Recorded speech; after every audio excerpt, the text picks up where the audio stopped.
अखंड ज्योति, अप्रैल 2021।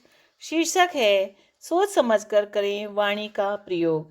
वाणी ईश्वर प्रदत्त एक दैवी उपहार है जिसे भारतीय शास्त्रों में सरस्वती का निवास स्थान माना गया है। वाक शक्ति के रूप में इसका वर्णन वहां आता है। यहाँ वाणी के माध्यम से प्रकट ध्वनि को शब्द ब्रह्म तक की उपमा दी गई है। मंत्र शक्ति के रूप में इसका ही सूक्ष्म स्वरूप प्रकट होता है। इसकी सामर्थ्य में वरदान से लेकर शाप के घटित होने के किस्से शास्त्रों में भरे पड़े हैं।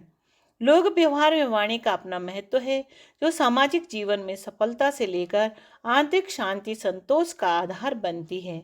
वाणी का स्थूल स्वरूप जहाँ बैखरी के माध्यम से मुख द्वारा उच्चारित किया जाता है, तो वहीं परा पश्यंती और मध्यमा के माध्यम से अंतःकरण की वाणियां प्रस्फुटित होती हैं। इससे भी आगे शास्त्रों में शब्द को ब्रह्म की उपमा दी गई है।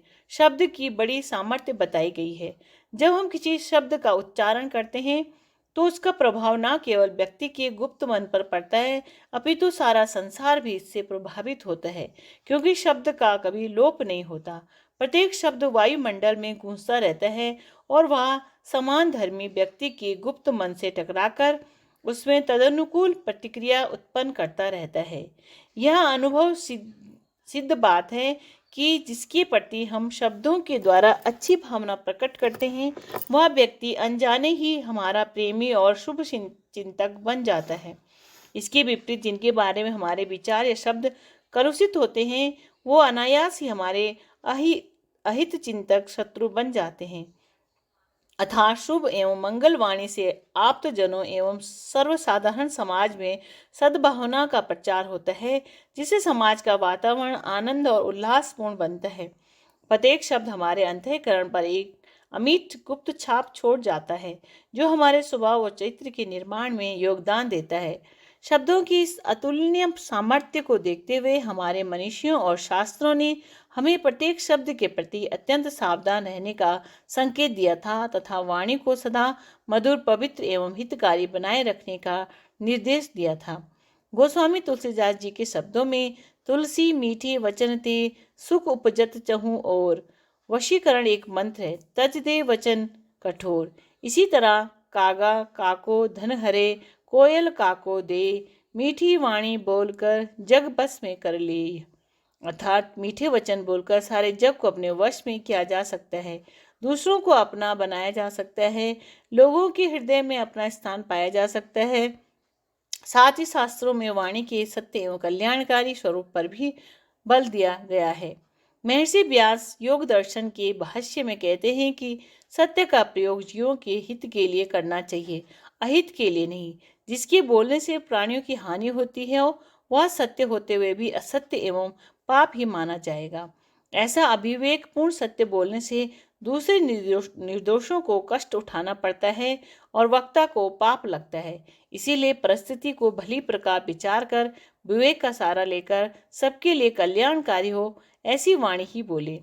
इस तरह वाणी अमृत और विष दोनों का काम करती है। जो वाणी सत्य, उत्साह और उल्लास बढ़ाने वाली, निष्कपट, मधुर तथा हितकर होगी, वही अमृत तुल्य कहलाएगी। इसके विपरीत जिस वाणी में कठोरता, अहमन्यता, उपहास, कटुता, द्वेष भाव, छिछोरापन आदि होगा, वह अपने और दूसरों के लिए भी विस्मय एवं हानिकारक होगी। वाणी से लोक कल्याण के साथ आत्मनिर्वाण का प्रयोजन भी सिद्ध होता है। अपने मन को हमेशा सत्संकल्प पूर्ण वाणी से संबोधित करते हुए उसे सन्मार्ग पर चलने की प्रेरणा दी जा सकती है। मन को एकाग्र और शांत कर एकांत में ऐसे शब्दों का उच्चारण किया जा सकता है जिससे उसे नई चेतना और नई प्रेरणा मिली। इस प्रकार के आत्मनिर्देशपूर्ण शब्दों द्वारा व्यक्ति अपने मानसिक शक्ति और आत्मबल को पर्याप्त मात्रा में बढ़ाकर जीवन को पवित्र, सुखी और संपन्न बना सकता है। वाणी को सशक्त एवं प्रभावी बनाने के लिए मौन का अभ्यास किया जा सकता है। महात्मा गांधी कहा करते थे कि मौन सर्वोत्तम भाषण है। अगर बोलना ही हो तो कम से कम बोलो, एक शब्द से ही काम चल जाए तो दो ना बोले। फ्रैंकलिन के शब्दों में चींटी से अच्छा कोई उपदेश नहीं देता और वह मौन रहती है। कार्ल इल ने कहा है, मौन में शब्दों की अपेक्षा अधिक वाक शक्ति होती है। इसके विपरीत वाणी के दुरुपयोग से हमारी शक्ति का एक बड़ा अंश नष्ट हो जाता है। इसीलिए इंद्रिय संयम के लिए जैसे ब्रह्मचर्य का महत्व है, वैसे ही वाणी के संयम के लिए मौन की महिमा बताई गई है। इसके विपरीत वाचालता, व्यर्थ प्रलाप हानिकारक सिद्ध होते हैं। एक तो उनसे ऊर्जा का अनावश्यक क्षय होता है, दूसरा इससे व्यक्तित्व का हल्कापन ही प्रकट होता है।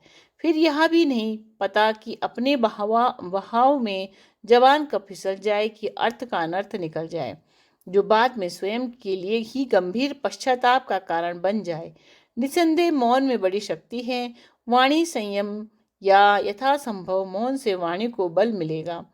सप्ताह या महीने में एक दिन मौन रहकर उस दिन केवल आत्मचिंतन, मनन और संचिंतन का अभ्यास किया जा सकता है। उतना ही बोलिए जितना आवश्यक हो। सार रूप में वाणी का सदाभाव प्रयोग ही उचित रहता है। बुद्धिमान लोग वाणी का प्रयोग चुने हुए शब्दों में करते हैं। छलनी से छानकर जैसी भूसी अलग कर दी जाती है, वैसे ही मन से शब्दों को छानकर जो कहना चाहिए वे उतना ही कहते हैं। वाणी का सदुपयोग एक तरह की साधना ही है, जिसका अभ्यास सबको करना ही चाहिए। शिक्षाप्रद प्रसंग। वरदराज वरदराज छोटी सी उम्र का लड़का था। उसका पढ़ने में बहुत मन नहीं लगता था। कई कई घंटे व्यतीत कर देने के बाद भी उसे कुछ याद नहीं होता था। आखिर एक दिन दुखी होकर वह घर छोड़ कर के भाग गया। रात एक सराय में गुजारनी पड़ी। घर की याद कर कर के नींद नहीं आ रही थी तो उसकी दृष्टि जमीन पर उल्टे पड़े एक कीड़े पर गई। कीड़ा बार बार सीधे होने का प्रयास करता, पर फिर उल्टा हो जाता। 30-40 बार प्रयत्न करने पर भी वह सीधा ना हो पाया।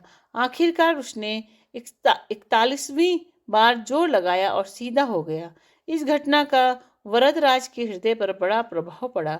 वह तुरंत घर लौट गया और पूरे मनोयोग के साथ अध्ययन प्रारंभ किया। वही वरदराज आगे चल कर के संस्कृत का उद्भट विद्वान बना। असफलता केवल यह सिद्ध करती है कि सफलता का प्रयास पूरे मन के साथ नहीं किया गया है, और जब पूरे जोर के साथ प्रयास किया जाता है तो सफलता निश्चित मिलती है।